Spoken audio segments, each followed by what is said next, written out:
일요일 아침 식탁은 여느 때처럼 윤기 흐르는 쌀밥과 노릇하게 부쳐낸 계란말이, 그리고 나물무침이 가지런히 놓여 있었다. 내가 부엌에 얼씬거리기라도 하면 며느리는 늘 어머니, 편히 앉아 계세요. 제가 다 할게요. 라며 기어코 나를 식탁 의자에 앉히곤 했다. 그런 일이 벌써 여러 번, 이제는 부엌 살림에 내 손길이 닿는 것 자체가 어색한 일이 되어버렸다. 엄마, 저 오늘 최 프로님이랑 라운딩 약속 있어서 조금 일찍 나가봐야 해요. 아들 성진이가 숟가락을 들며 말했다. 녀석의 얼굴에는 주말을 맞아 필드에 나갈 생각에 설렘이 가득했다. 골프라니, 내가 젊었을 적에는 남의 나라 이야기였는데 세상 참 많이 변했다 싶으면서도 한편으론 아들이 저렇게 여유를 즐길 만큼 자리 잡은 것 같아 마음 한구석이 뿌듯하기도 했다. 아이고, 그럼 아침이라도 든든히 먹고 가야지.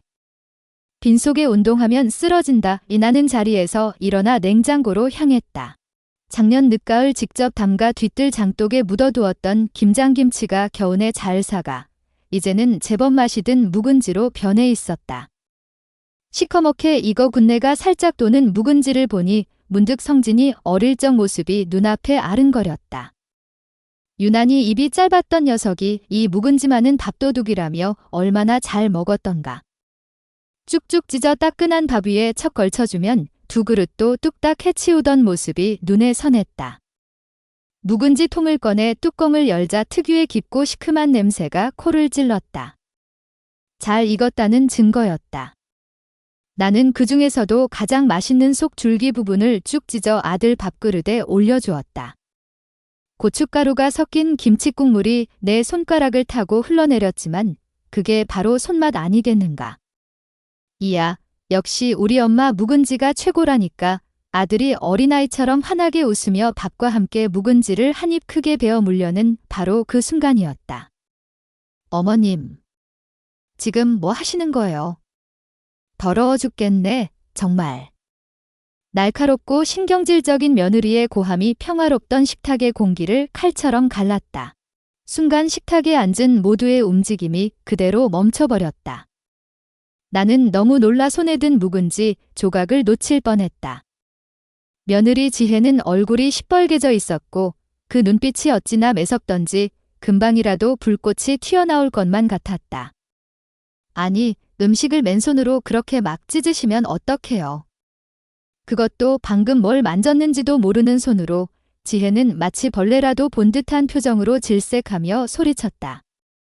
나는 당황해서 우물쭈물 대답했다. 아니, 나는 방금 손비누로 깨끗이 씻고 왔는데. 요즘 세상에 누가 그렇게 비위생적으로 음식을 만져요? 교양 없게. 그걸 지금 아들 먹으라고 주신 거예요? 말문이 막혔다. 교양이라니. 평생을 이렇게 자식들 먹여 살렸는데 그게 하루아침에 교양 없는 행동이 될 줄은 꿈에도 몰랐다. 지혜는 내 대답을 들을 생각도 없다는 듯 성진이의 밥그릇을 와락 낚아채더니 그 안에 있던 묵은지를 마치 오물이라도 되는 양 부엌 쓰레기통에 휙 집어던졌다. 내가 정성껏 찢어 올린 묵은지가 한순간에 음식물 쓰레기로 전락하는 광경을 멍하니 바라볼 수밖에 없었다. 여보, 왜 그렇게까지 해? 엄마가 좋은 뜻으로 해주신 건데. 성진이가 내 눈치를 살피며 조심스럽게 며느리를 말렸지만 지혜의 기세는 꺾일 줄 몰랐다. 당신은 늘 좋은 뜻으로 이런 식이잖아. 어머님은 기본적인 위생관념이라는 게 아예 없는 분 같아. 내가 정말 참고 참았는데 오늘은 도저히 못 넘어가겠네. 지혜야, 아침부터 왜 그래? 그만 좀 해. 그만하긴 뭘 그만해. 당신은 내가 얼마나 스트레스 받는지 알기나 해. 며느리는 분이 안 풀리는지 부엌 찬장에서 번쩍이는 스테인리스 집게를 꺼내와 내 눈앞에 흔들어 보였다. 어머님, 이거 안 보이세요? 음식 집을 때 제발 이런 도구 좀 사용하세요. 왜 맨날 그놈의 손으로 모든 걸 다 해결하려고 하시는 거냐고요. 나는 아무 대꾸도 할 수 없었다. 며칠 전에도 된장찌개를 끓이며 된장을 풀 때 뚝배기에 바로 숟가락을 넣어 휘젓는 대신 손가락으로 살살 풀어 넣었다고 한바탕 잔소리를 들었던 기억이 떠올랐다. 내 어머니는 평생 그렇게 하셨고 나 역시 그게 더 깊은 맛을 낸다고 믿어왔던 터라 쉽게 고쳐지지 않았다. 엄마, 다음부터는 그냥 짚게 쓰시는 게 좋겠어요. 결국 성진이가 내뱉은 한마디가 내 가슴에 가장 큰 못을 박았다. 내 편을 들어주길 바란 건 아니었지만 그래도 이건 너무하다 싶었다. 아들의 말은 마치 내가 정말 뭔가 큰 잘못이라도 저지른 사람인 것처럼 느끼게 했다. 일요일 아침 식사는 시작도 제대로 못하고 완전히 망쳐버렸다. 지혜는 분이 안 풀리는지 부엌에서 새로 계란말이를 부쳐보란 듯이 성진이 앞에 놓아주었고 나는 밥맛이 뚝 떨어져 그저 숟가락만 의미 없이 만지작거릴 뿐이었다. 성진이는 어색한 침묵 속에서 허겁지겁 밥을 몇 술 뜨더니 골프 약속 시간이 다 되었다며 가방을 챙겨 현관을 나섰다. 어머니, 이제부터는 주방 출입 삼가 주셨으면 좋겠어요. 성진이가 나가기 무섭게 며느리가 싸늘한 목소리로 말하며 설거지를 시작했다. 달그락거리는 그릇 소리가 그날따라 유난히 내 신경을 긁는 듯 했다. 내 방으로 돌아와 힘없이 침대에 걸터 앉으니 저저도 모르게 눈물이 핑 돌았다. 묵은지 한 조각, 아들 입맛 돌게 하려던 그 작은 행동이 이렇게까지 큰 잘못될 줄이야.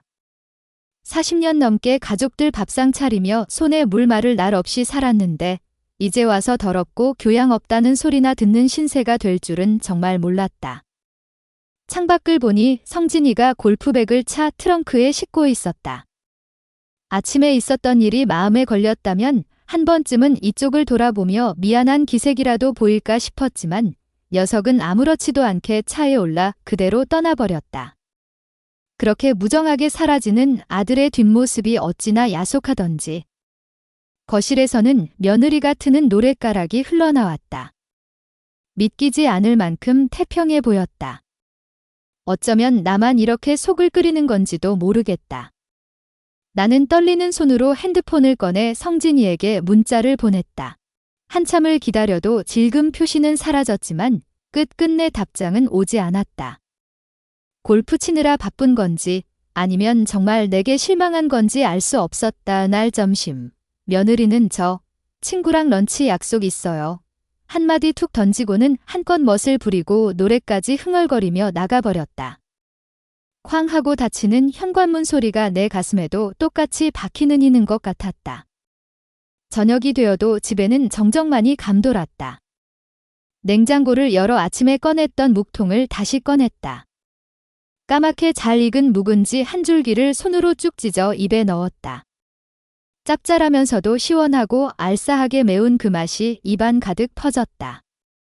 이렇게 맛있는 걸 왜 그렇게까지 펄펄 뛰었을까?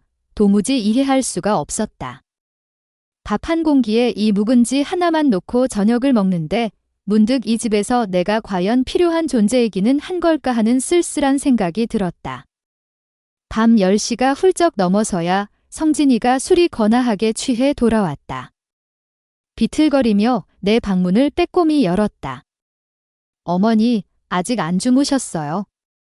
오냐, 이제 들어오는 거니? 술 많이 마셨구나. 네, 친구 녀석들이 하도 붙잡아서 한 잔 더 하고 왔어요. 아들이 방으로 들어가려다 말고 잠시 머뭇거리더니 입을 열었다. 아침 일은 신경 쓰지 마세요. 지혜게도 요즘 좀 예민해서 그런 거니까 엄마가 이해 좀 해주세요. 그래, 알겠다. 어서 들어가 쉬어라. 네, 앞으로는 그냥 엄마가 조금만 더 조심해 주시면 좋겠어요. 저도 중간에서 힘들어요. 그럼 저 잘게요. 아들은 그렇게 내게 또 한 번 조심하라는 말을 남기고 문을 닫았다. 다 닫히지 않은 문틈으로 새어나오는 거실의 불빛이 거대한 절망처럼 느껴졌다. 70평생을 살면서 이렇게까지 눈치 보고 발밑을 살펴가며 살아야 했던 적이 있었던가? 비록 내 이름으로 된 집은 아닐지언정 아들과 함께 살면서 마지막 안식처라라 여겼는데 이제는 그것마저 위태로워졌다. 서러움과 분노가 뒤섞여 뜨거운 것이 울컥 치밀어 올랐만 터져나오려는 울음을 가까스로 삼켰다. 그날 밤은 그렇게 깊은 절망 속에서 흘러갔다. 뜬 눈으로 밤을 새우고 새벽녘에 잠시 정신을 놓았던 것 같다. 다음 날 아침, 아니 점심이 다 되어서야 무야 무거운 몸을 일으켰다. 거실로 나가니 며느리는 소파에 누워 텔레비전을 보고 있었다. 이미 식사는 마양이었다. 어색한 침묵 속에서 겨우 물 한 잔을 마시고 방으로 들어오려는데 며느리가 나를 불러 세웠다. 어머니, 잠깐 앉아보세요. 드릴 말씀이 있어요. 며느리의 목소리는 어제 아침에 격앙된 톤과는 달리 이상할 정도로 차분하고 냉정했다. 불길한 예감이 엄습했지만 피할 수는 없었다. 식의자에 마주 앉자 며느리는 팔짱을 낀 채 나를 똑바로 쳐다보며 입을 열었다. 어머니도 이제 저희랑 같이 사는 거 서로 불편하다는 거 아시잖아요. 성진 씨랑도 다 이야기 끝냈어요. 저희도 좀 편하게 살고 싶어요. 이 집 아시다시피 성진 씨 명의로 되어 있고 저희가 대출금도 갚고 있는 저희 집이에요. 아무래도 어머님이 다른 곳으로 거처를 옮겨주시는 게 맞을 것 같아요. 머릿속이 하얗게 비비는 것 같았다. 나가라니. 이 집에서 내가 평생 아들 뒷바라지하며 함께 살아온 이 집에서 나가라니. 빈의 명의는 아니지만 내 손때와 온기가 구석구석 배어있는 이곳인데. 그럼 나는 어디로 가라고 목소리가 떨려 나왔다. 그건 어머니께서 알아서 하셔야죠. 요즘 좋은 요양시설도 많다고 들었어요. 아니면 딸네 집에 잠시 신세를 지시든지요. 저희가 아주 약간의 성의는 표할 수 있어요. 그걸로 당분간 지시는데 보태시면 될 거예요. 며느리는 마치 시혜를 베푸는 듯한 말투로 말했다. 그 성의라는 것이 얼마나 될지는 모르겠으나 나를 이 집에서 내보내는 대가로서는 턱없이 초라할 것이 분명했다. 성진이도 정말 이렇게 하라고 하더냐 믿을 수가 없어 물었다. 성진 씨도 처음엔 좀 망설였지만 결국에는 제 의견이 옳다고 인정했어요. 어머님도 저희 입장 이해해 주셔야죠. 저희도 저희 부부만의 독립적인 공간에서 저희 방식대로 살고 싶어요. 그리고 이 집은 이번 주말까지는 비워주셨으면 해요. 저희도 빨리 이 집 구조를 좀 바꾸고 싶거든요. 어머니 계시면 아무 공사하기가 좀 그렇잖아요. 이번 주말까지. 고작 며칠의 시간만이 내게 허락된 것이었다. 더 이상 무슨 말을 할 수 있을까? 아들 녀석조차 제 어미를 내쫓는 일에 동조했다는데 온몸에서 힘이 빠져나가고 눈앞이 캄캄해지는 것 같았다. 법적으로 내세울 권리가 없는 늙은 어미의 서름이 이렇게 클 줄이야. 나는 아무 대답도 하지 못하고 아니 할 수가 없었고 그저 멍하니 며느리의 싸늘한 얼굴만 바라보았다 보았다. 며느리는 그럼 그렇게 알고 계세요. 필요한 짐만 추려서 정리 시작하세요. 라는 말을 남기고는 거실 소파로가 다시 텔레비전에 시선을 고정했다. 마치 아무 일도 없었다는 듯이 그날 이후로 집안의 공기는 더욱더욱 싸늘하게 얼어붙었다. 며느리는 인테리어 잡지를 뒤적이거나 가구 배치도를 그려보며 나를 없는 사람 취급했고 아들은 퇴근 후에도 내 방 근처에는 얼씬도 하지 않고 자기 방에 틀어박혀 나오지 않았다. 나는 마치 유령처럼 내 방 안에서 숨막히는 시간을 보내야 했다. 밥도 제대로 넘어가지 않았고 밤에는 잠도 이루지 못했다. 내가 그렇게 잘못했나? 이 모든 것이 정말 내 탓인가? 의수없는 자문과 자책과 함께 이 치욕스러운 상황에서 벗어나고 싶다는 간절한 마음도 들었다. 더 이상 그들의 눈치를 보며 숨막히는 하루하루를 보내고 싶지 않았다. 다 어쩌면 이것이 나를 얽매던 모든 것들로부터 벗어날 수 있는 마지막 기회일지도 모른다는 생각마저 들었다. 며칠이 그렇게 지옥처럼 흘러갔다. 그리고 마침내 며느리가 통보한 주말의 마지막 날, 토요일 밤이 찾아왔다. 내일이면 나는 이 집을 떠나야 했다. 짐이라고 할 것도 변변치 않았지만 밤늦도록 작은 가방 몇 개 내 옷가지와 최소한의 소지품들을 꾸렸다. 지난 세월의 추억이 담긴 물건들을 하나하나 만질 때마다 가 미어졌지만 이제는 정말 모든 것을 내려놓아야 할 때임을 직감했다. 그날 밤 나는 뜬 눈으로 밤을 지새우새우며 마지막 밤의 고통스러운 시간을 보냈다. 분노와 슬픔, 체념과 한 가닥 남은 복수심까지 온갖 감정들이 뒤엉켜 머릿속을 헤집었다. 그렇게 뜬 눈으로 밤을 새우다 저도 모르게 잠깐 지쳐 잠이 모양이다. 얼마나 시간이 흘렀을까? 아직 똥도 채 트지 않은 뿌연 어둠 속에서 내 방문을 거의거에 부술듯이 두드리는 요란한 소리에 화들짝 놀라 잠에서 깨어났다. 문밖에서는 예상했던 대로 며느리의 날고 짜증이 잔뜩 묻어나는 목소리가 들려왔다. 어머니, 아직 안 일어나셨어요? 오늘 당장 이 집에서 나가시기로 한 거 잊으셨어요? 아침 일찍 이삿짐 센터 사람들 올 거니까 빨리 짐 챙기세요. 그 목소리에는 한치의 미안함이나 망설임도 담겨 있지 않았다. 정말로 나를 이 집에서 내쫓 작정인 모양이었다. 이미 각오했던 일이었지만 막상 그 순간이 닥치니 심장이 바닥으로 곤두박질 치는 것 같았다. 하지만 동시에 이 지긋지긋한 곳을 벗어날 수 있다는 묘한 해방감도 느껴졌다. 기력이 하나도 없어 몸을 가누기도 힘들었지만 더는 이 집에서 추한 꼴 보이고 싶지 않아 이를 악물고 일어났다. 밤여두었던 작은 가방 몇 개를 챙겼다. 평생을 함께했던 살림살이들이 방 안 가득했지만 그 어느 것 하나 내 것이 아닌 것만 같았다. 이윽고 동이 트기 시작할 무렵 요란한 벨소리와 함께 이삿짐 센터 직원들이 들이닥쳤다. 며느리는 마치 내가 도망이라도 갈까 봐 감시하듯 현관에 버티고 서서 직원들에게 이것저것 지시를 내리고 있었다. 어머니 물건들은 저 창고에 한 달간 보관할 테니 한 달 안에 어머니의 어머니가 알아서 찾아가시든지 처분하시든지 하세요. 그 이후는 저희가 책임 못 져요. 며느리는 내게 일방적으로 말했다. 내 물건들을 당장 길바닥에 내다 버릴 수는 없으니 일단은 임시로 보관하되 그 책임은 온전히 내게 떠넘기려는 속셈이었다. 내가 현관을 나서자 이른 아침부터 운동을 나왔던 앞집 여자자와 눈이 마주쳤다. 그녀는 내 초라한 몰골과 집안에서 물건을 내가는 이삿짐 센터 직원들을 번갈아 보며 수군거리는 옆집 사람들과 뭔가 이야기를 나누고 있었다. 그들의 동정인지 호기심인지 모를 시선이 등 뒤에 와서 따갑게 박혔다. 수치심과 분노로 온몸이 부들부들 떨렸다. 며느리는 내게 눈길 한 번 주지 않고 어머니, 앞으로 살 집은 구하셨죠?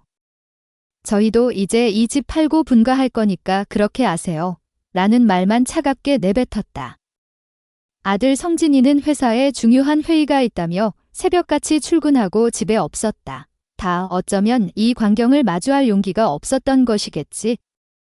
아니, 어쩌면 모든 것이 아들의 암묵적인 동의 하하에 이루어지는 일일지도 모른다는 생각에 더욱 비참해졌다. 정처 없이 집을 나와 무작정 은행으로 향했다을 아끼고 모아 내 이름으로 해두었던 적금과 비상금 통장까지 몽땅 해지해서 정리해야겠다고 마음은 먹었다. 창구에 앉아 통장들을 내밀자 젊은 은행원은 한꺼번에 여러 개의 통장을 해지하고 적지 않은 금액을 정리하려는 내 모습에서 무언가 심상치 않은 기운을 감지했는지 의아한 눈빛으로 나를 몇 번이고 훑어보았다. 하지만 나는 아무렇지도 않은 척 최대한 태연하고 단호한 표정을 지으며 내 요구사항을 전달했다. 모든 것이 정리손에 새로운 통장이 쥐어졌을 때 그것은 단순히 돈의 액수를 넘어선 내 남은 인생의 무게처럼 느껴졌다. 젊은 날 일찍 세상을 떠난 남편을 대신해 억척같이 장사를 하며 성진이를 키웠던 기억, 밤낮 없이 일하며 한 푼, 두 푼 모아 작은 집 한 칸을 마련했던 기억. 그 모든 세월의 결정체가 이제는 차가운 종이 몇 장으로 변해버린 것 같아 허탈하기 짝이 없었다. 하지만 동시에 이 돈이야말로 이제 누구에게도 의지하지 않고 오롯이 나 자신만을 위한 삶을 살아갈 수 있는 마지막 동아줄이라는 생각에 한편으로는 비장한 결의마저 차오르는 것을 느꼈다. 더 이상 누구의 아내도 누구의 어머니도 아닌 그냥 나 자신으로 살아보리라. 은행 문을 나서며 나는 세상을 향해 홀로 첫 발을 내딛는 어린아이처럼 두렵지만 굳은 마음으로 무거운 가방을 들었다. 이삿짐 센터에서 알려준 보관 창고 근처의 값싼 여관이라도 알아봐야 했다. 내 살림살이가 보관된 곳에서 너무 멀리 떨어져 있을 수는 없었으니까. 은행에서 나온 나는 마치 뿌리 뽑힌 나무처럼 갈 곳을 알 수 없었다. 익숙했던 동네를 벗어나 무작정 버스를 타고 도심으로 향했지만 막상 어디로 가야 할지, 누구에게 도움을 청해야 할지 아무런 생각도 떠오르지 않았다. 한참을 헤맨 끝에 결국 이삿짐 센터에서 알려준 외곽의 짐 보관 창고 근처 여관방을 겨우 구할 수 있었다. 대낮인데도 어둑하고 퀴퀴한 냄새가 코를 찌르는 작은 방, 침대보는 언제 빨았는지 누렇게 변색되어 있었고 벽지 곳곳에는 정체 모를 얼룩들이 흉측하게 번져 있었다. 이런 곳에서에서 며칠을 보내야 한다는 사실이 처량했지만 달리 선택의 여지가 없었다. 당장 내 살림살이들이 저 창고 안에 있는데 어디리 갈 수도 없는 노릇이었으니까. 가방을 내려놓고 낡고 삐걱거리는 침대에 걸터 앉으니 그제야 온몸에 긴장이 풀리면서 극심한 피로감과 함께 걷잡을 수 없는 서러움이 파도처럼 밀려왔다. 그토록 따뜻했던 내 집, 내 손길이 닿았던 살림살이들, 그리고 무엇보다 피부치 같았던 아들. 그 모든 것을 하루아침에 잃어버렸다는 상실감에 가슴을 치며 통곡하고 싶었지만 얇은 벽 너머로 다른 방의 소리가 들려올까 봐 소리조차 내지 못하고 입술만 깨물며 눈물을 삼켜야 했다. 내가 뭘 그렇게 잘못했기에 이런 수모를 당해야 하나. 자식 새끼 금이야 오기야 키워 시집장가 다 보내놨더니 돌아오는 것이 고작 이거란 말인가. 원망과 자책, 후회와 분노가 뒤섞여 머릿속이 터질 것만 같았다. 밤이 깊어지도록 잠은 오지 않았고 뜬 눈으로 뒤척이며 앞으로 어떻게 살아가야 할지에 대한 막막함만이 나를 짓눌렀다. 이 돈을 가지고 어디로 가야 할까? 딸네 집에 신세를 질 수도 있겠지만 사위를 보기에 면목도 없고 괜히 딸의 가정에 짐이 되고 싶지도 않았다. 그리고 무엇보다 창고에 맡겨진 내 살림들을 한 달 안에 어떻게든 처리해야 한다는 기약 없는 통보가 발목을 잡았다. 며칠을 여관방에서 뜬 눈으로 지새우며 고민에 고민을 거듭하던 어느 날 밤이었다.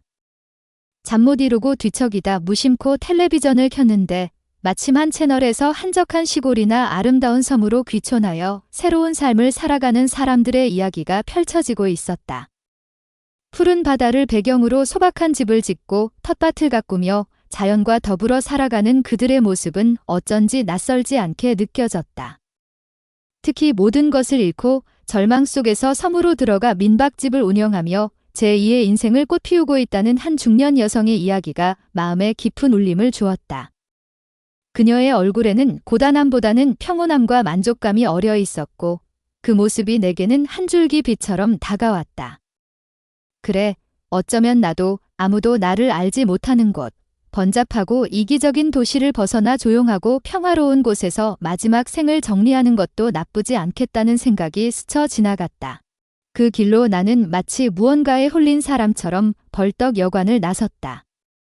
그리고는 닥치는 대로 부동산 중개업소의 문을 두드리기 시작했다. 혹시 섬에 나와 있는 아주 싼 빈집이라도 알아봐 주실 수 있나요? 없는 살림에 다 늙은 노파가 불쑥 찾아와 던지는 엉뚱한 질문에 대부분의 중개인들은 황당하다는 표정을 짓거나 귀찮다는 듯 손사래를 쳤다. 하지만 나는 포기하지 않았다. 이대로 주저앉아 신세 한탄만 하며 늙어 죽고 싶지는 않았거든요.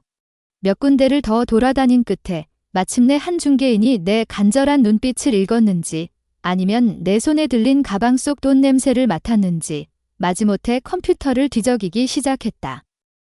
한참을 화면과 씨름하던 그가 마침 울릉도 쪽에 아주 저렴하게 나온 빈집이 하나 있긴 한데 워낙 외진 곳이라 괜찮으실지 모르겠네요. 라고 말했을 때 나는 속으로 쾌재를 불렀다. 울릉도. 한 번도 발을 들여본 적 없는 머나먼 섬이었지만 왠지 모르게 그 이름에서 강한 끌림을 느꼈다. 괜찮습니다. 당장 그 집을 보러 가겠습니다. 내 단호한 대답에 중개인은 더 이상 아무 말도 하지 못하고 울릉도행 배편을 알아보는 등 필요한 정보를 알려주었다. 울릉도에 가기로 마음을 정하고 나니 가장 먼저 해결해야 할 일이 보관 창고에 맡겨둔 내 살림살이들이었다. 중개인을 통해 울릉도에 집을 가계약하고 곧바로 이삿짐 센터에 연락해 울릉도까지의 이송 비용과 절차를 문의했다. 생각보다 비용이 만만치 않았지만 평생을 함께한 내 물건들을 버릴 수는 없었다. 정식 계약 후 잔금을 치르고 집 수리가 끝날 즈음하여 짐을 받을 수 있도록 날짜를 조율하고 필요한 서류 절차를 마쳤다. 이제 정말 모든 준비가 끝난 것 같았다. 그 길로 곧장 포항으로 향하는 고속버스에 몸을 실었다.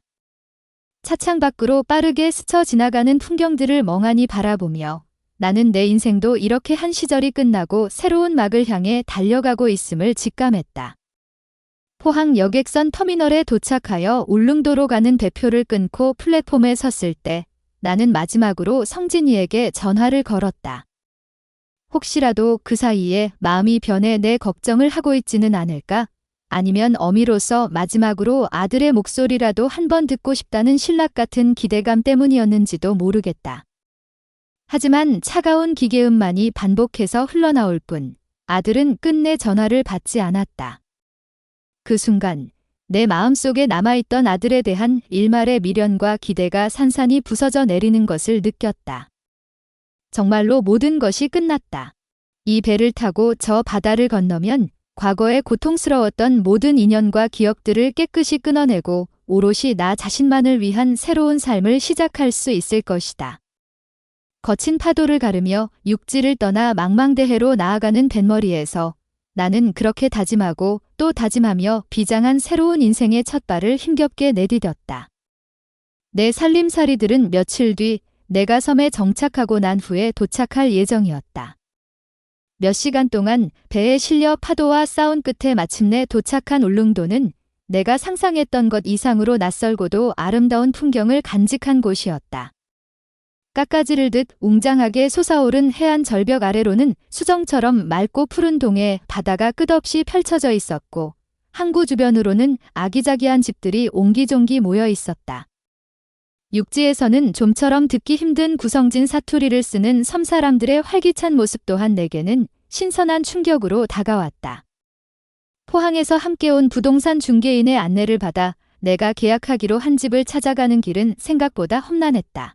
구불구불한 해안도로를 한참이나 달리고 다시 비좁은 마을길을 따라 한참을 더 올라가야 했다. 마침내 도착한 집은 선착장이나 번화가와는 한참 떨어진 그야말로 섬에서도 외딴 곳이라 할 만한 언덕배기에 홀로 덩그러니 자리 잡고 있었다. 수십 년은 좋게 사람의 손길이 닿지 않은 듯 집의 몰골은 말이 아니었다. 창문은 깨져 군데군데 비닐이 덮여 있었고 담벼락은 허물어져 돌멩이들이 나뒹굴었으며 마당에는 잡초가 사람 키만큼이나 무성하게 자라 있었다. 함께 온 중개인조차 어르신, 정말 이 집으로 하시겠습니까? 수리비가 만만치 않게 들 텐데요. 라며 혀를 내둘렀지만 나는 폐가나 다름없는 집마루에 걸터앉아 저 멀리 아스라이 펼쳐진 푸른 수평선을 바라보는 순간 알 수 없는 평온함과 함께 강한 확신을 느꼈다. 그래, 바로 여기다. 이 거칠고 투박한 풍경이야말로 내가 찾던 곳이다. 그 자리에서 바로 계약금을 치르고 집주인이 되었다. 남은 돈으로 집을 수리하고 며칠 뒤 육지에서 내 살림살이들이 도착하면 제법 사람 사는 구색을 갖출 수 있을 거라는 기대감에 힘든 줄도 몰랐다. 예상대로 며칠 후 컨테이너에 실린 내 오랜 손때 묻은 가구와 살림들이 좁은 마당으로 옮겨졌을 때 나는 비로소 이곳이 정말 내 집이 되었다는 안도감을 느꼈다. 낡았지만 정든 물건들이 제자리를 찾아가면서 그 텅 비고 황량했던 공간은 조금씩 온기를 되찾아갔고 내 마음 역시 따스하게 채워지는 듯했다. 이삿짐을 들인 첫날 저녁, 나는 홀로 마루에 앉아 멀리 바다 위로 떨어지는 붉은 노을을 바라보며 상념에 젖었다. 비록 남루하고 작은 집이지만 이곳에서는 누구의 눈치도 볼 필요 없이 온전히 나 자신으로 살아갈 수 있다는 사실만으로도 가슴 벅찬 자유를 느꼈다. 다음 날 아침, 이삿짐 정리를 하고 있는데 동네 이장이라는 중년 사내가 막걸리 한 주전자와 함께 삶은 돼지 수육 한 접시를 들고 예고 없이 찾아왔다. 투박한 외모에 무뚝뚝한 말투였지만 그 눈빛에서는 따뜻한 인간미가 느껴졌다. 이장님은 내 딱한 사정을 어렴풋이 전해 들었다며 앞으로 섬 생활에 필요한 여러 가지 정보들을 알려주고 낯선 외지인인 내가 마을에 잘 정착할 수 있도록 물심양면으로 도와주었다. 그분의 소개로 마을 공동 우물을 사용하게 되었고 땔감을 구하는 방법이나 읍내 장날에 대한 정보도 얻을 수 있었다. 집 옆에는 오랫동안 버려진 듯한 밭이 있었는데 나는 그곳을 개간하여 작은 텃밭을 일구기로 마음먹었다. 평생 도시 아파트에서 살며 흙 한 번 제대로 만져본 경험이 없던 터라 호미질부터 씨앗 심기까지 하나하나가 고된 노동이었지만 이상하게도 그 노동이 고통스럽기보다는 즐겁게 느껴졌다. 손끝을 간지리는 흙냄새, 거친 돌멩이들을 골라내고 부드러운 흙을 매만질 때의 감촉, 그리고 이마에 송골송골 맺히는 땀방울까지 그 모든 것이 내게는 새로운 활력이자 살아있음을 느끼게 하는 증거였다. 텃밭에는 이장님이 나눠준 배추와 무 모종을 정성껏 심었다. 매일 아침 저녁으로 물을 주고 잡초를 뽑아내며 어린아이 돌보듯 애지중지 가꾸었다. 얼마 지나지 않아 마른 땅 위로 파릇파릇한 새싹들이 수줍게 고개를 내밀었을 때 나는 마치 기적도 목격한 사람처럼 가슴 벅찬 감동을 느꼈다. 그 작은 생명들을 바라보며 나 역시 이 낯선 땅에서 다시 한번 뿌리내리고 살아갈 수 있으리라는 용기를 얻었다. 텃밭일은 나를 동네 할머니들과 이어주는 매개가 되기도 했다. 처음에는 육지에서 흘러들어온 나를 신기한 듯 혹은 경계하는 듯한 눈빛으로 바라보던 그분들이었지만 내가 먼저 허리를 숙여 인사하고 서툰 솜씨로 일을 거들며 육지에서 가져온 작은 간식거리라도 나누려 애쓰는 모습을 보이자 그분들도 조금씩 마음의 문을 열고 나를 받아들여 주었다. 밭에서 함께 땀 흘리며 푸성귀를 나누고 서로의 집에 마시를 다니며 회포를 풀고 저물녘 키면 평상에 둘러앉아 두런두런 세상 사는 이야기를 나누는 소박한 일상. 그것은 내가 도시에서는 결코 경험해보지 못했던 따뜻하고 인간적인 유대감이었다. 어느덧 시간이 흘러 싸늘한 가을바람이 불기 시작할 무렵 나는 손수 일군 텃밭에서 탐스럽게 자란 배추와 무를 수확하여 생애 첫 김장을 담갔다. 도시 아파트 베란다에서 몇 포기 사다 담그던 김치와는 비교할 수 없는 감격이었다. 아들 녀석 때문에 그토록 큰 상처를 안겨주었던 묵은지가 불현듯 떠올랐지만 지금 내가 정성껏 버무리고 있는 이 김치는 과거의 아픔과 원망을 담은 것이 아니었다.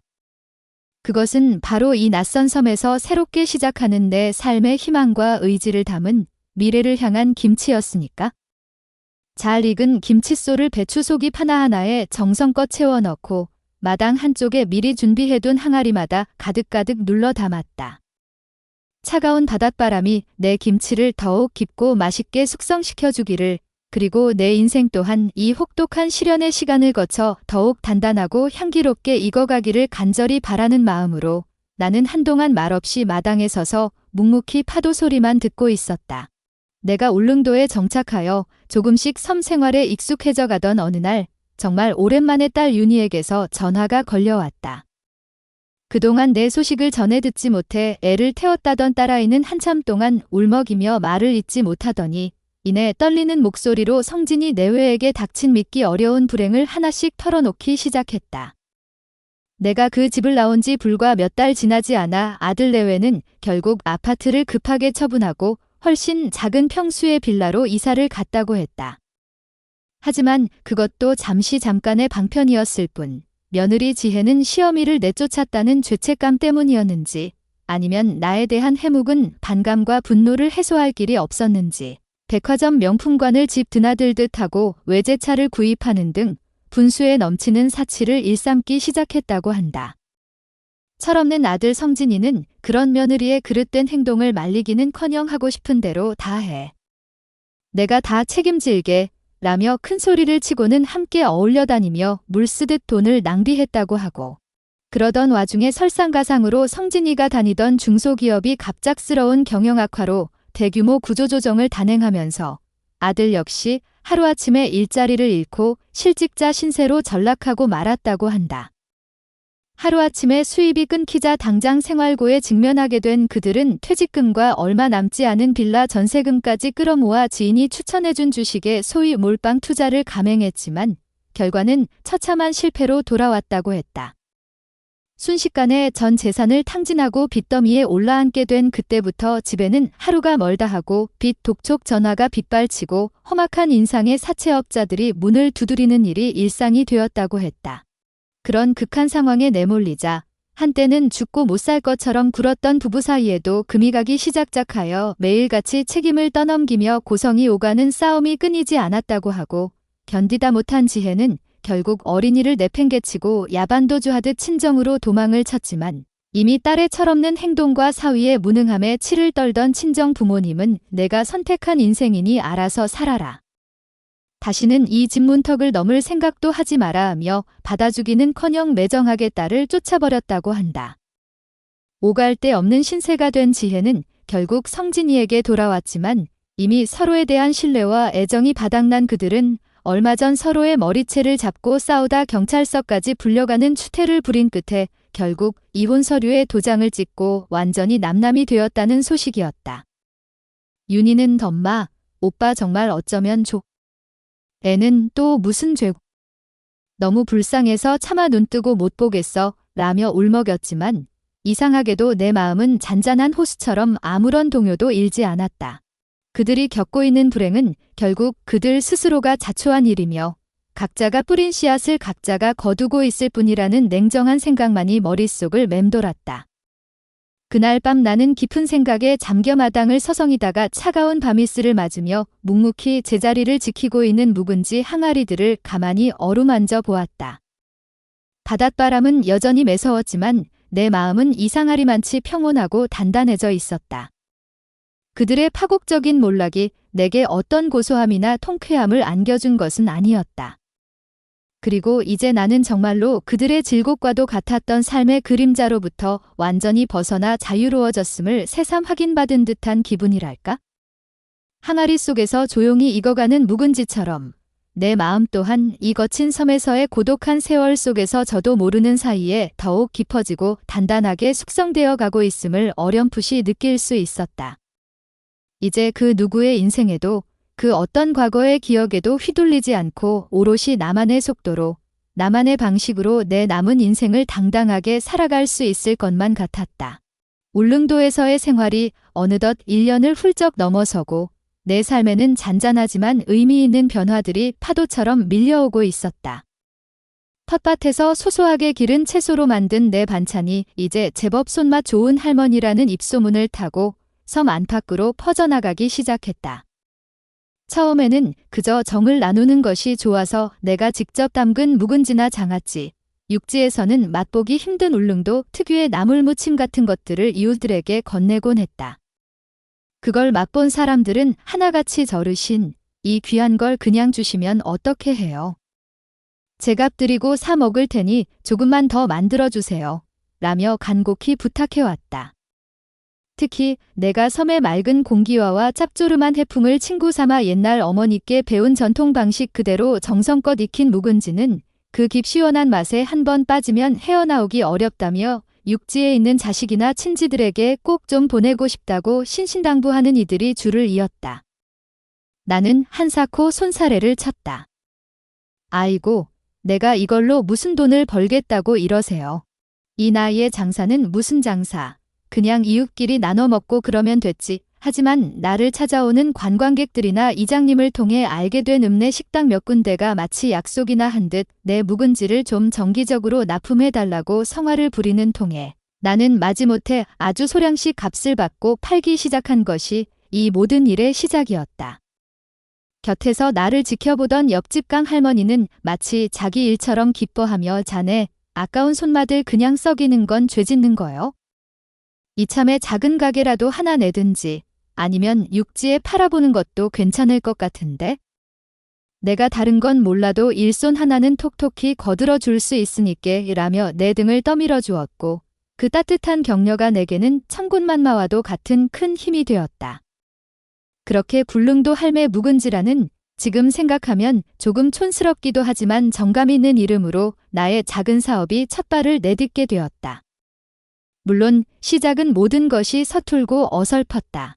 포장 용기 하나 제대로 된 것이 없어 큼직한 검정 비닐봉지에 묵은지를 투박하게 담아 노끈으로 질끈 묶어주는 것이 전부였고, 육지로 보내는 배송은 또 어떻게 처리해야 할지 그저 막막하기만 했다. 하지만 내 이름을 걸고 만드는 음식인 만큼 재료만큼은 울릉도에서 나는 가장 좋은 것들만 고집했고, 한 포기 한 포기에 내 온 마음과 정성을 쏟아부었다. 그 진심이 통했던 것일까? 내 묵은지를 맛본 사람들의 칭찬과 재주문이 이어졌고, 그분들의 입에서 입으로 전해진 이야기가 또 다른 손님들을 불러 모아 어느 날 육지에서 배낭여행을 왔다는 앳돼 보이는 젊은 총각 하나가 우연히 내 묵은지를 맛보더니 마치 세상에 둘도 없는 진미라도 발견한 양 눈을 휘둥그렇게 뜨고 감탄사를 연발하더니 이런 보물을 숨겨두고 계셨어요. 할머니, 이거 정말 예술이에요. 혹시 인터넷으로 팔아보실 생각은 없으세요? 요즘 젊은 사람들 사이에서는 이런 할머니 손맛 담긴 토속 음식이 엄청 인기거든요. 제대로만 하면 정말 대박 나실 텐데요. 그 젊은이는 내 앞에서 스마트폰이라는 신기한 물건을 이리저리 만지작거리며 인터넷 쇼핑몰이니 블로그니 SNS 하는 알 수 없는 말들을 쏟아냈지만 나는 그저 소귀의 경 읽기였다. 컴퓨터는 만져본 적도 없는 내가 그런 복잡한 것을 어떻게 할 수 있겠어요? 하지만 그 젊은이는 포기하지 않았다. 그는 사비를 털어 며칠 동안 내 허름한 집에 머물며 마치 자기 일처럼 발 뻗고 나섰다. 밤늦도록 노트북이라는 것을 두드리며 불릉도 할묵은지라는 이름의 어설프지만 정감 있는 인터넷 쇼핑몰을 뚝딱 만들어 주었고, 먹음직스럽게 김치 사진 찍는 법부터 시작해서 주문받고 글을 올리는 법, 택배 송장 뽑고 포장하는 요령까지 마치 내 친손자라도 되는 양 하나하나 자상하게 가르쳐 주었다. 그 덕분에 나는 평생 해볼 것이라고는 상상도 못했던 로운 세상에 눈을 뜨게 되었다. 물론 처음에는 온갖 실수가 난무했다.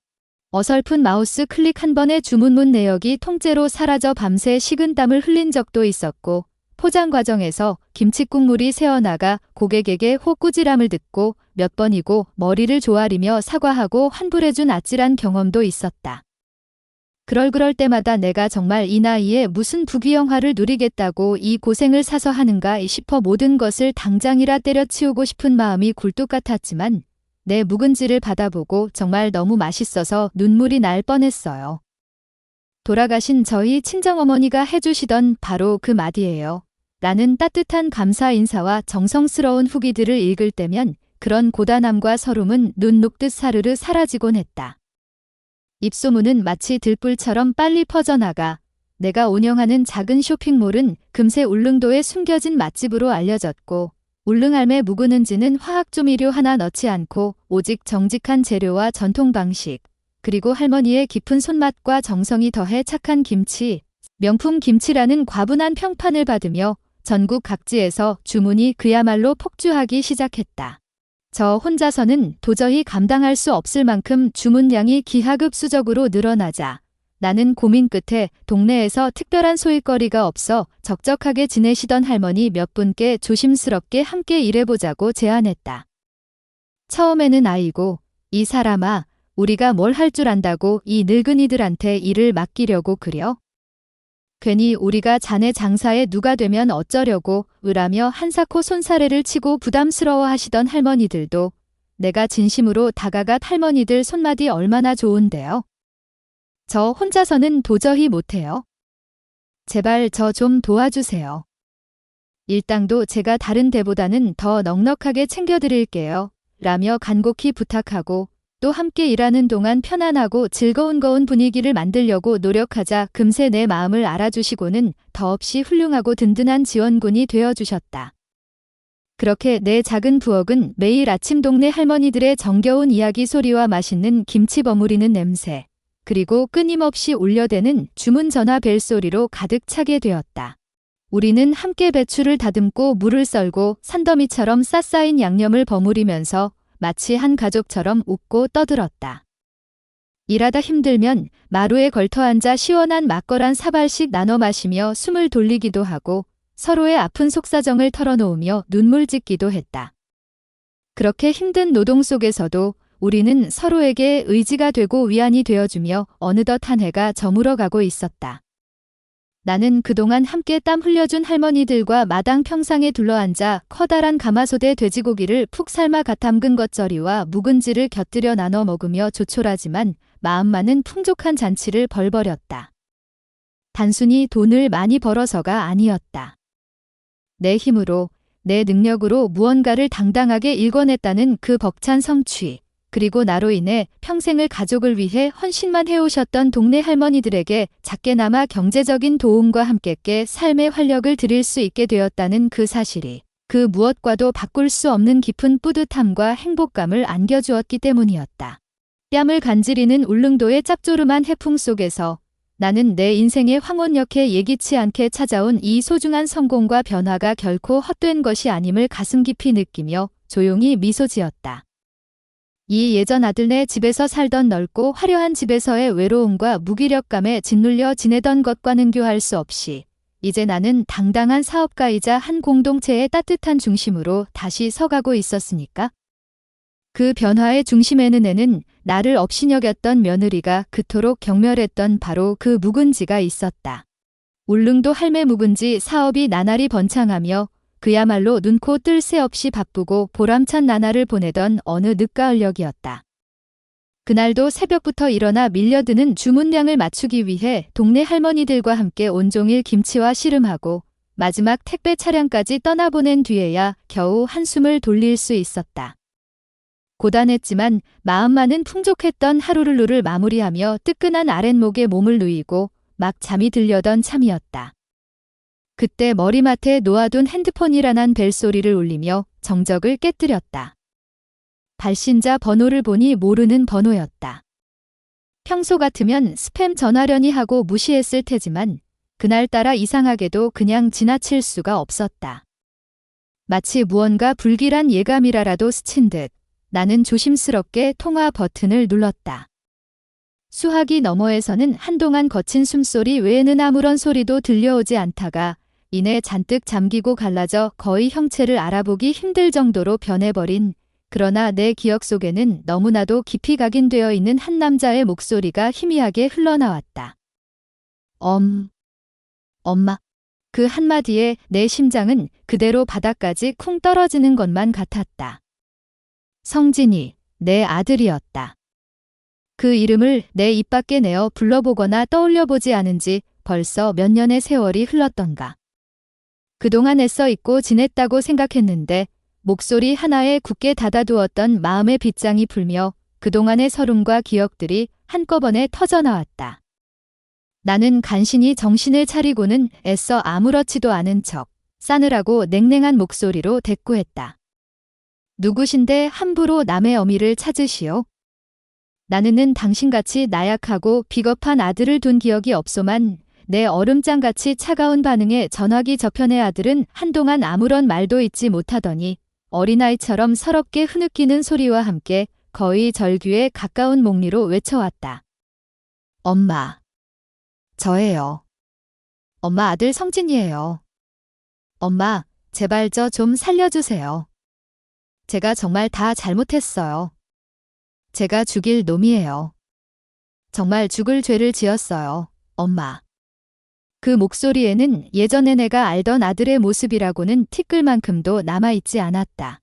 한때는 세상 무서울 것 없다는 듯 오만했고 자신의 성공에 도취해 어미의 서름 따위는 안중에도 없었던 그 당당함은 온데간데 없이 사라지고 오직 깊은 절망과 뼈저린 후회, 그리고 물에 빠진 사람이 지푸라기라도 잡고 싶은 심정의 처절한 절박함만이 가가득 담겨 있었다.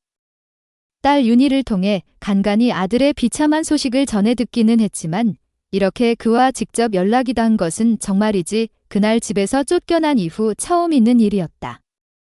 윤희의 말에 따르면 나와 헤어진 후 얼마 지나지 않아 전처지혜와도 결국 파국을 맞고 이혼한 뒤 변변한 직장도 구하지 못한 채 사기꾼들에게 몇 번이나 속아 그나마 가지고 있던 얼마 안 되는 돈마저 모두 날리고 지금은 서울에서도 가장 후미진 달동촌 골방에 서서 그야말로 하루하루를 죽지 못해 연명하고 있다고 했다. 제대로 먹지도 씻지도 못해 행색은 노숙자와 다를 바 없었고 극심한 영양실조와 우울증, 알코올 의존증까지 겹쳐 길거리에서 정신을 잃고 쓰쓰러져 병원에 실려가기도 했다는 차마 귀로 듣기에도 끔찍한 소식들이었다. 엄마, 저저 정말 이대로는 단 하루도 더 버틸 수가 없을 것 같아요. 끼니는커녕 물 한 모금 제대로 넘기기도 힘들고 밤에는 추잠도 이룰 수가 없어요. 눈을 감으면 매일 밤 엄마 얼굴만 떠올라요. 제가 얼마나 철없고 어리석었는지, 제가 엄마한테 얼마나 큰 상처를 주고 씻을 수 없는 죄를 지었는지 정말 이제야 뼈저리게 깨달았어요. 엄마가 해주시던 그 따뜻한 밥 한 그릇, 아무렇지도 않게 생각했던 그 묵은지 한 조각이 지금은 세상 그 어떤 진수성찬보다 더 그립고 소중하게 느껴져요. 엄마, 제발 저를 용서하지 않으셔도 좋으니 딱 한 번만, 정말 딱 한 번만 저 좀 도와주세요. 이대로 가다가는 저 정말 아무 모르게 이 차가운 길바닥에서 객사할지도 몰라요. 엄마. 아들은 어린아이처럼 통곡하며 내내게 용서와 도움을 빌었다. 그 처절하고도 비참한 울음소리는 내 귀를 넘어 가슴속까지 파고 들어와서는 이미 딱딱하게 굳었다고 생각했던 어미로서의 정을 사정없이 흔들어 깨웠다. 아무리 나에게 모진 상처를 안겨주었고 아무리 나를 배신하고 절망의 구렁텅이로 밀어넣었던 아들이라지만 그래도 내 눈에 넣어도 아프지 않을 만큼 소중했고 내 목숨과도 바꿀 수 있다고 생각했던 유일한 피부치가 아니었던가. 그런 녀석이 지금 죽음의 문턱에서 마지막 숨을 몰아쉬며 나에게 살려달라고 애원하고 있는데 어미 된 도리로 어찌 매몰차게 모른 척 외면할 수 있을까? 하지만 그와 동시에 과거 그들이 내내게 저질렀던 그 모든 잔인한 행동들과 냉혹한 말들이 주마등처럼 스쳐 지나가며 내 발목을 붙잡았다. 나 마치 벌레 보듯 경멸하던 며느리의 표독스러운 얼굴, 그리고 모든 것을 알면서도 침묵으로 동조하고 결국에는 나를 버렸던 아들의 비겁했던 모습. 그들 때문에 이 머나먼 외딴 섬까지 흘러들어와 홀로 온갖 고초를 겪으며 어렵게 다시 일궈낸 이 삶을 다시 그들과 엮여서 망가뜨리고 싶지는 않았다.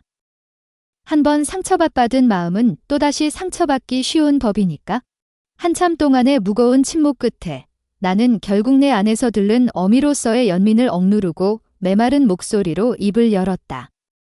모든 일은 스스로가 선택한 것이고 그 결과 또한 온전히 내 자신이 감당해야 할 몫이다. 세상 모든 일에는 반드시 책임이라는 것이 따르는 법이지. 나 또한 내 남은 인생을 추스르고 앞가림하기에도 벅차니 이제 와서 내 인생까지 일일이 책임져 줄 힘도 그럴 마음도 없구나.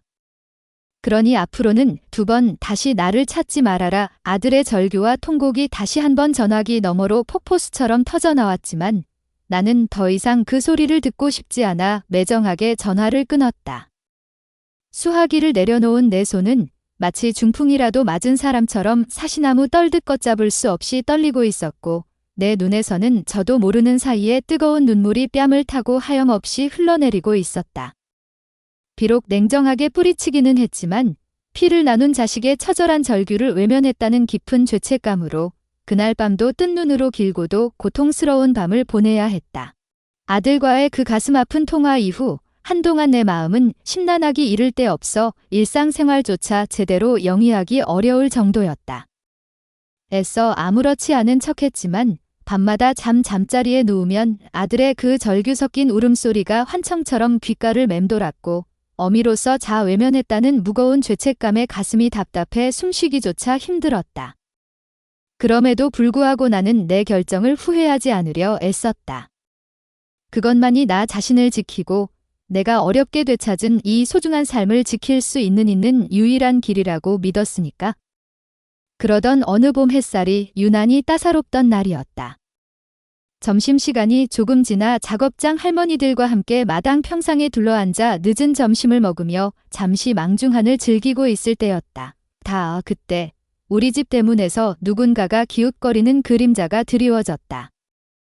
처음에는 또 묵은지를 사러 온 관광객인가 싶어지 않게 여겼는데 이내 익숙하면서도 불쾌한 기운을 풍기는 한 여인이 조심스럽게 마당 안으로 발을 들여놓았다. 바로 몇 년 전 나를 그토록 모질고 비참하게 내 집에서 내쫓았던 장본인 내 전 며느리 지혜였다. 순간 마당의 모든 움직임과 소리가 멎는 듯했다. 함께 있던 할머니들도 감넣은 불청객의 등장에 당황한 기색이 역력했고 나 또한 예상치 못한 그녀의 출현에 잠시 말을 잃고 멍하니 그녀를 바라볼 수밖에 없었다. 몇 년의 세월은 그녀에게도 많은 변화를 가져다준 모양이었다.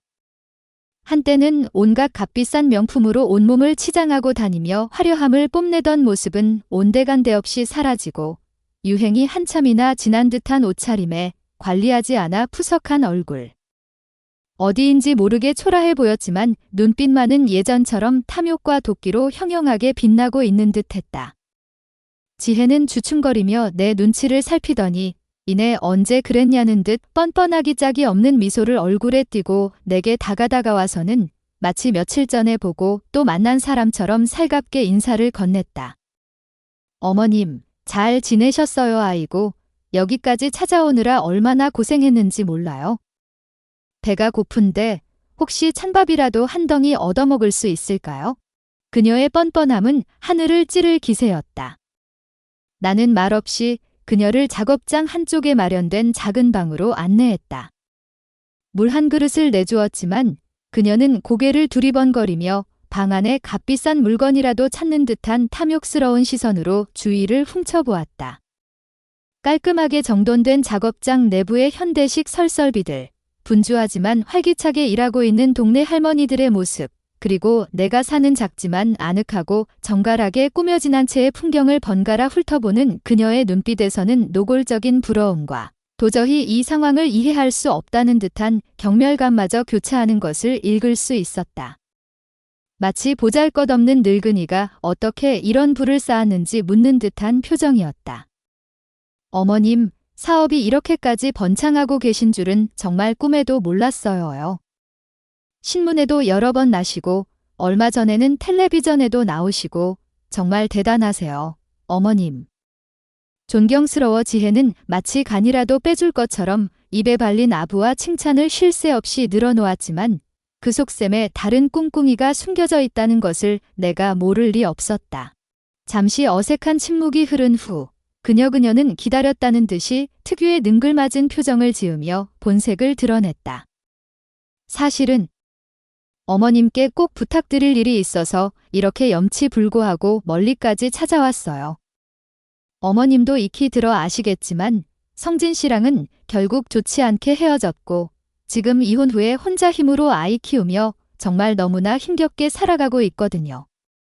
생활고에 시달리다 보니 몸도 마음도 다 망가져서 어머님께서 지금 사업도 크게 하시니 못난난 며느리지만 그래도 제 잘못, 지금은 반성하고 있으니 눈 한 번 감고 사람답게 살 수 있도록 경제적으로 아주 조금만, 정말 아주 조금만 도와주실 수 있잖아요.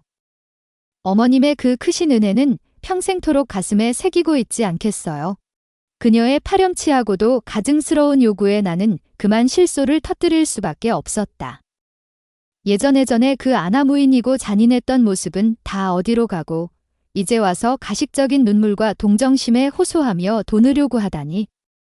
인간의 파렴치함이라는 것이 과연 어디까지 추해질 수 있는지 새삼 경탄스러울 지경이었다. 나는 말없이 자리에서 일어나 응접실 옆에 딸린 작은 창고로 향했다.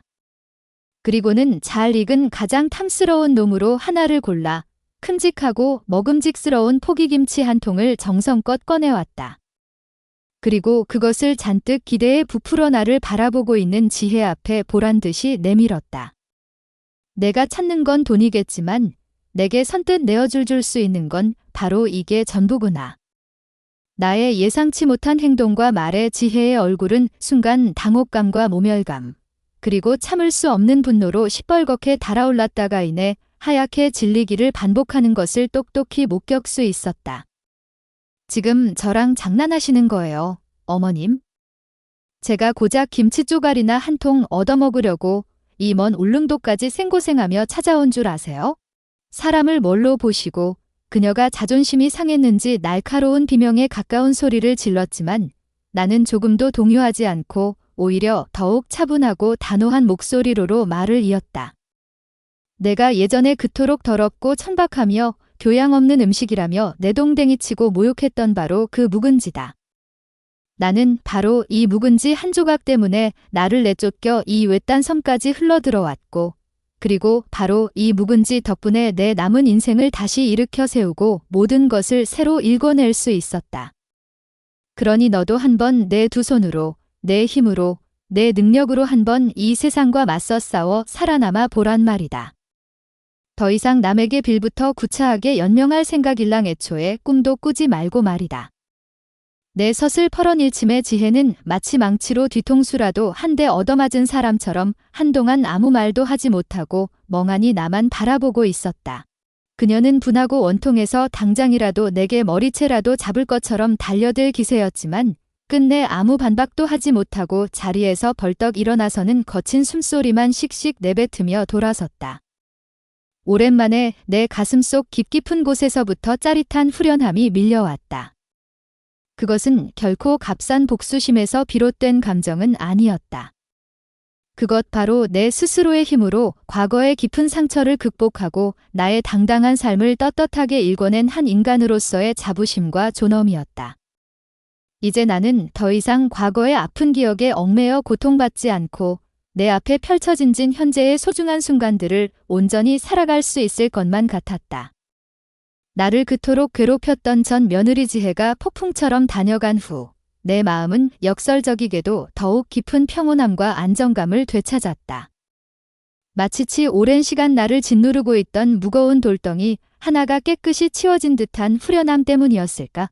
나는 이제 과거의 악연이나 아픈 기억에 더 이상 휘둘리지 않고 온전히 내 현재의 삶과 내 주변을 둘러싼 소중한 인연들, 그리고 내가 사랑하는 일에만 집중할 수 있게 되었다. 울릉도 할매 묵은지 사업은 여전히 꾸준히 성장하며 하며 울릉도를 대표하는 명물로 자리매김했고 나와 함께 땀 흘리며 일하는 동네 할머니들은 이제 단순한 동료 이웃을 넘어 내게는 둘도 없는 소중한 친구이자 피를 나누지 않은 또 하나의 가족 같은 존재가 되어 주었다. 특히 내가 운영하는 불릉도 할매 묵은지 작업장은 어느덧 동네에서 외롭게 지내시는 독거노인 할머니들의 사랑방이자 쉼터 역할을 톡톡히 하기 시작했다. 자식들은 모두 육지로 떠나보내고 넓은 빈집에서 홀로 적적하게 하루를 보내시던 할머니들이 아침 일찍부터 마치 출근이라도 하듯 우리 집에 마시를 와서는 함께 마당 한쪽에 둘러앉아 김치 재료를 다듬고 양념을 버무리며 그동안 못다 한 이야기꽃을 시간 가는 줄 모르고 피워냈다. 물론 나는 그분들의 노동에 결코 인색하지 않았다. 육지에 있는 자식들이 보내주는 용돈보다도 더 넉넉한 일당을 매일같이 챙겨드렸고 철마다 작은 보답도 잊지 않았다. 할머니들은 주머니니가 두둑해지자 나이고 자네 덕분에 예전에는 하루 해가 지는 게 무서울 정도로 적적했는데 요즘은 여기 와 사람들과 떠들다 보면 몸 아픈 곳도 싹 가시는 것 같고 사는 게 신바람 난다라며 어린아이처럼 해맑게 기뻐하셨다. 그분들의 환한 미소와 넘치는 활력은 내게도 더없는 위안과 함께 삶에 큰 기 안겨주었다. 가을 거지가 끝나고 찬바람이 불기 시작하면 우리 집 너른 마당은 그야말로 거대한 김장 축제의 현장으로 변했다. 내가 직접 가꾼 텃밭에서 나온 탐스러운 배추와 무, 속이 꽉 찬고 그리고 울릉도의 청정 자연에서 나는 싱싱한 쪽파와 마늘, 생강 같은 양념거리들이 마당 가득 산더미더미처럼 쌓이면 동네 할머니들이 마치 약속이나 한 듯 모두 우리 집으로 모여들어 자기 집 김장이라도 담그는 것처럼 둘 걷어붙이고 나섰다. 시끌벅적한 노랫가락과 웃음소리 속에서 흥겹게 김치를 치를 버무리는 동안 우리는 서로를 위로하며 진정한 의미의 한 가족이 되어가고 있음을 느꼈다. 김장이 끝나면 모두 가마솥에 돼지고기 수육을 넉넉하게 삶아가 담근 겉절이와 함께 한 상 푸짐하게 내놓고 동네 양조장에서 받아온 시원한 막걸리를 한 사발씩 주거니 받거니 돌리며 밤 깊어가는 줄도 모르고 함께 웃고 떠들었다. 비록 피 한 방울 섞이지 않았지만 그 어떤 혈연으로 맺어진 관계보다도 더욱 끈끈하고 따뜻한 정과 신뢰가 우리 사이에는 강물처럼 넘실거렸다. 설이나 추석 같은 명절이 다가오면 그 풍경은 더욱 정겹고 풍성해졌다. 자식들은 모두 바쁘다는 핑계로 육지로 떠나보고 명절에도 홀로 외롭게 빈집을 지켜야 하는 할머니들이 모두 우리 집으로 마치 친정 나들이라도 오듯 한껏 멋을 내고 모여들었기 때문이었다. 각자 집에서 조금씩 정성껏 만든 명절 음식을 한 보따리씩 싸오기도 하고 우리 집 너른 마당에서는 아침부터 커다란 가마솥에 사골을 푹 고아 끓인 떡국과 형형색색의 탐스러운 전을 지글지글 부쳐냈다. 함께 둘러앉아 정성껏 마련한 음식을 나누어 먹고 마당에서는 신명 나는 윷놀이판이 벌어지고 방 안에서는 시간 가는 줄 모르고 화투놀이가 이어졌다. 전 아들 내외와 함께 살던 시절에 숨막히도록 어색하고 불편했던 명절의 기억과는 감히 비교할 수조차 없는 진정한 의미의 풍요롭고 흥겨우며 행복한 시간이었다. 내 집은 그렇게 평상시에도 명절에도 동네 할머니들의 끊이지 않는 웃음소리와 따뜻한 온기, 그리고 맛있는 음식 냄새로 가득 찬 명실상부한 섬마을의 사랑방이자 행복 발전소가 되어갔다. 때로는 할머니들 사이의 사소한 오해로 인해 작은 다툼이 벌어지기도 하고 평생 가슴속에 묻어두었던 서로의 아픈 과거사를 우연히 들추게 되어 함께 부둥켜 안고 눈물을 쏟아내는 안타까운 날도 있었지만 우리는 그 모든 기쁨과 슬픔, 갈등과 화해의 과정을 함께 겪으며 더욱 단단하고 성숙한 공동체로 발전해 나갔다. 서로의 기쁨은 진심으로 함께 나누어 3배가 되게 하고 서로의 슬픔과 고통은 따뜻한 위로와 격려로 어깨를 빌려주며 반으로 줄여나갔다. 나는 그 속에서 이미 오래전에 잊고 지냈다고 생각했던 인간적인 정과 연대의 소중함을 매 순간 새롭게 깨달았다. 비혈연으로 맺어진 전통적인 의미의 가족은 아니지만 거칠고 외딴 섬마을에서 운명처럼 만난 이 새로운 인연들은 내 남은 인생을 그 어떤 보석보다도 더욱 찬란하고 풍요로우며 의미 있게 만들어주는 그 무엇과도 바꿀 수 없는 소중한 보물이자 축복이었다. 울릉도 할매 묵은지의 명성은 세월이 흐를수록 더욱 높아져만 갔다. 그저 섬마을의 작은 반찬거리에서 시작했던 것이 이제는 대한민국을 대표하는 프리미엄 김치 브랜드 중 하나로이 인정받게 되었다. 온라인에서의 폭발적인 성공을 발판 삼아 전국 유명 백화점 식품관에 연이어 입점하는 쾌거를 이루었고 얼마 지나지 않아서는 까다롭기로 소문난 대형 홈쇼핑 채널에서도 연일 매진 행을 기록하며 그 독보적인 품질과 맛을 다시 한번 입증해 보였다. 국내에서의 성공에만 만족하지 않고 나는 딸 윤희희와 나를 도와주던 젊은 직원들의 도움을 받아 해외 시장의 문도 조심스럽게 두드리기 시작했다. 놀랍게도 한국의 전통 발효 음식인 김치, 특히 내 묵은지의 깊고 풍부한 맛은 외국인들의 입맛까지 사로잡았고 머지않아 미국과 유럽, 일본 등지로 수출까지 하게 되는 믿기 어려운 성과를 거두었다. 연 매출은 어느덧 상상조차차 할 수 없었던 수십억 원을 훌쩍 넘었고 나는 자수성가한 울릉도의 대표적인 여성 사업가로서 각종 언론 매체의 집중 조명을 받으며 신문과 방송에도 여러 차례 성공 스토리가 소개되었다. 사람들은 나를 묵은지 할머니 신화의 주인공이라 불렀지만 나는 그 모든 화려한 성공과 요란한 명예에 결코 취하거나 자만하지 않았다. 오히려 그럴수록 더욱 겸손한 마음으로 초심을 잃지 않으려 부단히 노력했고 함께 땀 흘리며 고생해준 동네 할에게는 업계 최고 수준의 급여와 복지를 제공하며 그 공을 나누어 드렸으며 사업으로 얻은 수익금의 상당 부분은 울릉도 내 소외된 이웃들을 돕고 지역 사회 발전에 기여하는 데 꾸준히 환원하며 내가 받은 사랑과 나눔의 가치를 실천하려 애썼다. 그러던 어느덧 시간이 흘러 쌀쌀한 겨울의 문턱에 들어선 어느 날 다시 성진이에게서 조심스러운 연락이 왔다. 몇 년 전 그 절박했던 목소리와는 달리 이번에는 제법 차분하고 낮아진 그리고 어딘지 모르게 깊은 회한이 묻어나는 목소리였다. 그는 지난 몇 년 동안 속죄하는 마음으로 공사 현장을 전전하며 닥치는 대로 굳은 일을 마다하지 않았고 그렇게 땀 흘려번 돈으로 과거에 자신이 저질렀던 어리석은 행동들로 발생했던 빚을 조금씩 갚아나가며 나름대로 처절하게 반성하고 숙하는 시간을 보냈다고 했다. 그리고 이제는 정말 과거의 철없던 자신을 모두 버리고 새 사람이 되었으니 어미 된 도리로로 마지막으로 한 번만이라도 저를 직접 찾아뵙고 그동안의 불효와 잘못에 대해 무릎 꿇고 용서를 구하고 싶다고 눈물로 간청해왔다. 어미의 마음이라는 것이 참으로 간사한 것인지 아니면 세월이 약이었던 것인지 그의 진심이 느껴지는 듯한 목소리에 내 마음이 아주 미세하게나마 흔들리지 않은 것은 아니었다. 하지만 나는 이미 오래전에 내 마음속에서 모든 결정을 내린 상태였고 그 결정에는 한치의 흔들림도 없었다. 며칠 후 약속한 날짜에 성진이가 차가운 겨울바람을 뚫고 울릉도행배를 타고 다시 한번 나를 찾아왔다. 몇 년이라는 세월은 그에게도 깊은 흔적을 남긴 모양이었다. 예전에 말끔했던 모습은 찾아볼 수 없이 얼굴에는 깊은 주름이 패였고 머리에는 희끗한 서리가 내려앉아 있었다. 그러렁한 눈빛에는 예전과 같은 천박한 오만함이나 가식적인 위선 대신 진심에서 우러나오는 깊은 후회와 참회, 그리고 어미에 대한 간절한 그리움 담겨 있는 듯 보였다. 하지만 나는 끝내 그를 집 안으로 들이지 않았다.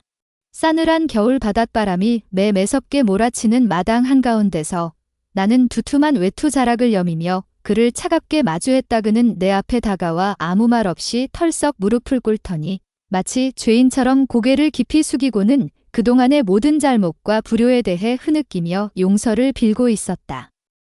그 모습은 처절했고 어쩌면 일말의 동정심을 자아내기에 충분했을지도 모른다.